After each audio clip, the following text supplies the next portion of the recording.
Let's talk about the draw feature of your map. When you go into the original program, you're going to open up where you want to be. Let's pick United States. Now here's another feature, it's called Draw. On the left side of your screen you'll see Find and Draw. Go ahead and click Draw, and this opens up this host of things that you can do. I'm going to go over briefly what each one of those are. Starting with the pencil. You can draw freehand. You can choose your color, you can choose what size and what shape you want, and you can draw whatever you'd like. You can choose lines. Choose your color, choose your thickness, and what type of line you like, and it will go point to point. Drag it out, drag it out. You can choose circles. Again, choose the thickness of your circle and a color that you'd like. Drag it out, drag it out. Squares. Pretty simple, self-explanatory almost. Choose your color, choose your thickness, and it drags out squares. Your eraser tool will erase some of this stuff. Choose the size of your eraser, and you can erase anything you want, except for the layers, obviously. Anything you draw, you can erase.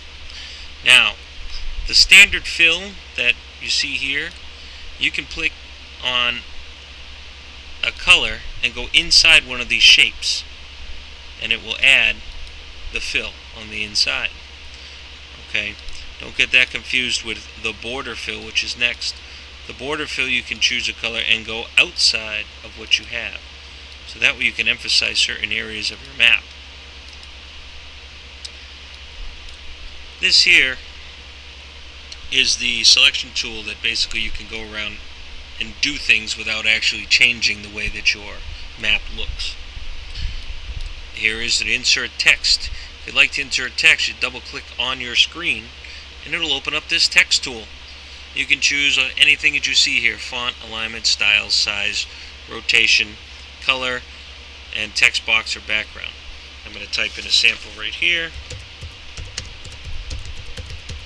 and I'm going to have it large, and I want to change the color, and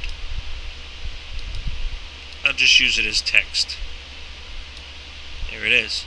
I go back to that arrow and I can move it where I want on my screen. If I want to edit this for whatever reason, go back to the text and double click inside it. You can't do it the other way. See?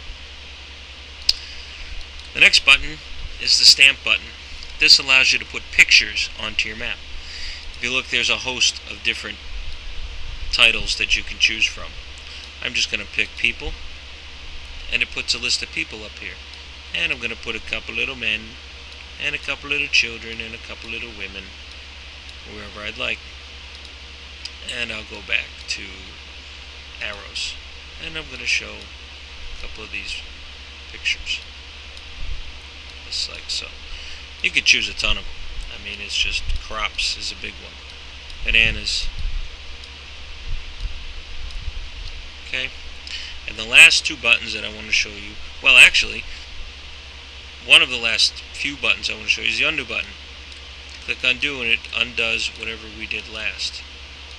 So you can see my strawberries going away. This is an enlarger button, so you can look closer into your map, so you can really make any kind of detailed changes. And it reduces the enlarge. And earlier I talked about the marquee button up at the top.